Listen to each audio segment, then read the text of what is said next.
और जब मैं 30 दिन की बात करता हूं ना, आप भी साथ साथ जरा अपने 30 दिन को जरा जोड़ते चलना। बीते हुए 30 दिन, आपकी यूनिवर्सिटी के 30 दिन भी याद कर लेना, और देश में और भी लोगों के पराक्रम 30 दिन में हुए वो भी याद कर लेना। मैं आपको, क्योंकि मेरे नौजवान साथियों आपके सामने मैं आज आया हूं, तो मैं भी अपना रिपोर्ट कार्ड आपको दे रहा हूं।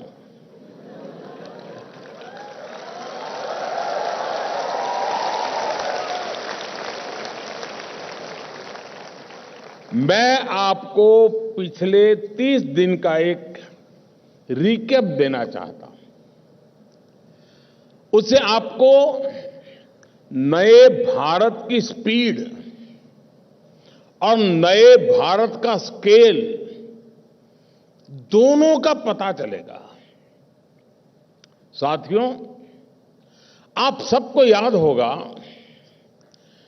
23 अगस्त का वो दिन जब हार्ट बीट गले तक आ रही थी। भूल गए? हर कोई प्रार्थना कर रहा था कि भाई साहब ठीक रहे, कुछ गड़बड़ ना हो जाए। कर रहे थे ना? और फिर अचानक हर किसी का चेहरा खिल उठा।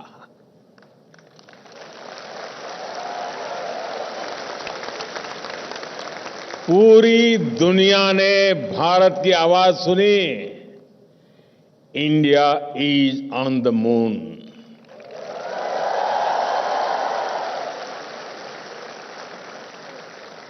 तेईस अगस्त की वो तारीख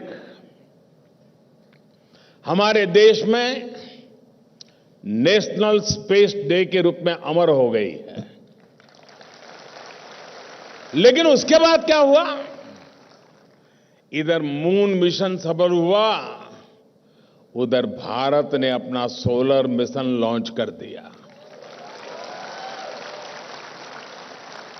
अपना चंद्रयान अगर 3 लाख किलोमीटर गया तो ये 15 लाख किलोमीटर तक जाएगा।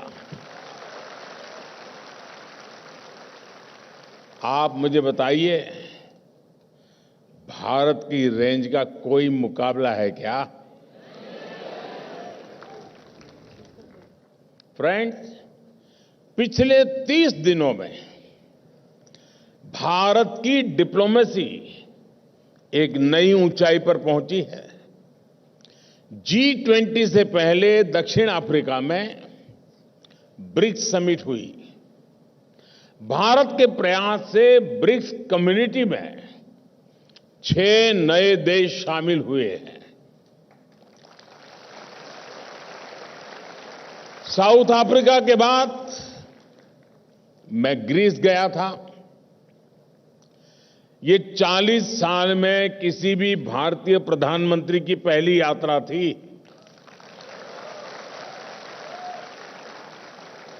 और जितने भी अच्छे काम है ना, वो करने के लिए आपने मुझे ही बिठाया है।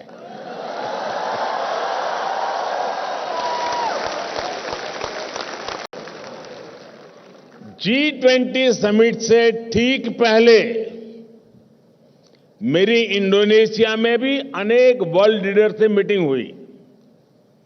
इसके बाद G20 में इसी भारत मंडप में दुनिया के लिए बड़े बड़े फैसले लिए गए।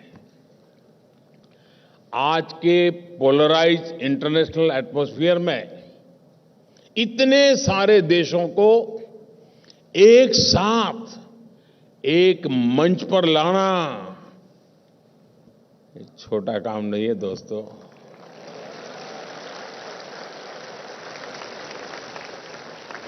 आप एक पिकनिक ऑर्गेनाइज करो ना, तो भी तय नहीं कर पाते हो कहां जाए।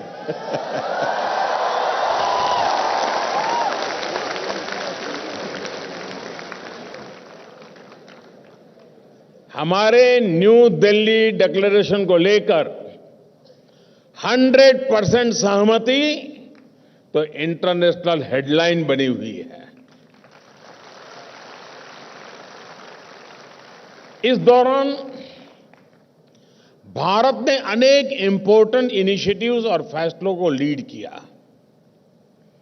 G20 में कुछ फैसले ऐसे हुए जो 21वीं सदी की पूरी डायरेक्शन ही चेंज करने की क्षमता रखते हैं।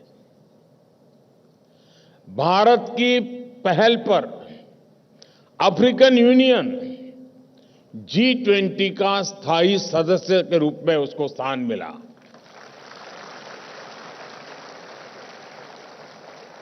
ग्लोबल बायोफ्यूल्स अलायंस का नेतृत्व भी भारत ने किया।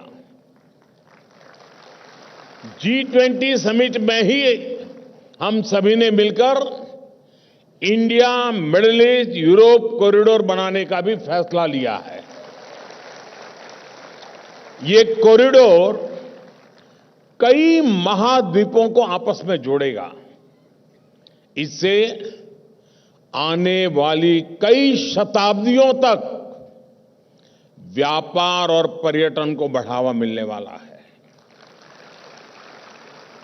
साथियों, G20 समिट समाप्त हुई तो सऊदी अरब के क्राउन प्रिंस की स्टेट विजिट दिल्ली में शुरू हुई। सऊदी अरब भारत में $100 बिलियन का निवेश करने जा रहा है।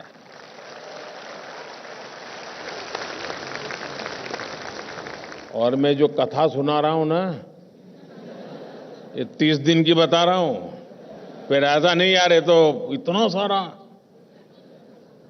बीते 30 दिनों में ही भारत के प्राइम मिनिस्टर के रूप में मेरी कुल 85 वर्ल्ड लीडर से मीटिंग हुई है।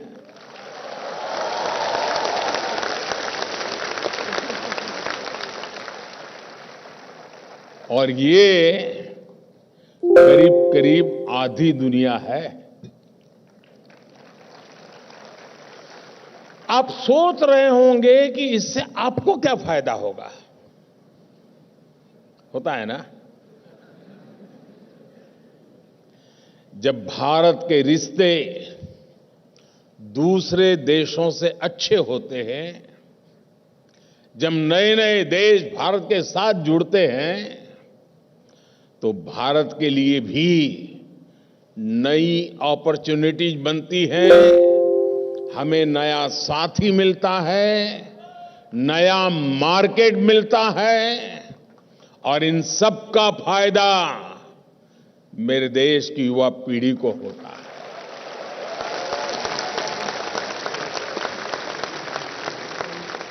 साथियों, आप सब सोच रहे होंगे कि पिछले 30 दिन का रिपोर्ट कार्ड देते हुए मैं सिर्फ स्पेस साइंस और ग्लोबल रिलेशंस की बात कर रहा रहूंगा क्या? यही काम किया कि मैंने 30 दिन में? ऐसा नहीं है। पिछले 30 दिनों में SC, ST, OBC के लिए, गरीबों और मिडिल क्लास के लिए, उनको एम्पावर करने के लिए भी कई कदम उठाए गए। 17 सितंबर को विश्वकर्मा जयंती पर PM विश्वकर्मा योजना लॉन्च की गई। ये योजना हमारे शिल्पकारों, कुशल कारीगरों, पारंपरिक काम से जुड़े साथियों के लिए है। रोजगार मेला लगाकर बीते 30 दिन में 1 लाख से ज्यादा नौजवानों को केंद्र सरकार में गवर्नमेंट जॉब दी गई है। जब से ये कार्यक्रम शुरू हुआ है, 6 लाख से ज्यादा युवक युवतियों को नियुक्ति पत्र दिए गए हैं। इन्हीं 30 दिनों में आपने देश के नए संसद भवन में पहले संसद सत्र को भी देखा है।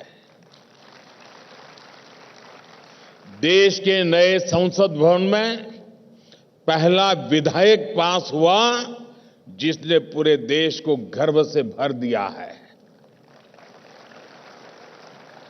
संसद ने नारी शक्ति वंदन अधिनियम के द्वारा विमेन लेड डेवलपमेंट के महत्व को सहर्ष स्वीकार किया। साथियों, बीते 30 दिनों में ही देश में इलेक्ट्रिक मोबिलिटी के विस्तार के लिए एक और बड़ा निर्णय हुआ। हमारी सरकार ने बैटरी एनर्जी स्टोरेज सिस्टम को एम्पावर करने की दिशा में एक महत्वपूर्ण योजना को स्वीकृति दी है। कुछ दिनों पहले द्वारका में अशोक भूमि इंटरनेशनल कन्वेंशन सेंटर को हमने राष्ट्र को समर्पित किया है। युवाओं को स्पोर्ट्स में अधिक अवसर मिले, इसके लिए मैंने वाराणसी में इंटरनेशनल क्रिकेट स्टेडियम का भी शिलान्यास किया।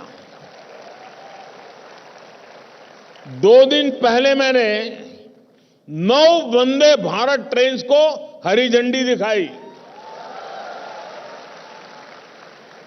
एक दिन में एक साथ इतनी आधुनिक ट्रेनें शुरू होना भी हमारी स्पीड और स्केल का प्रमाण है।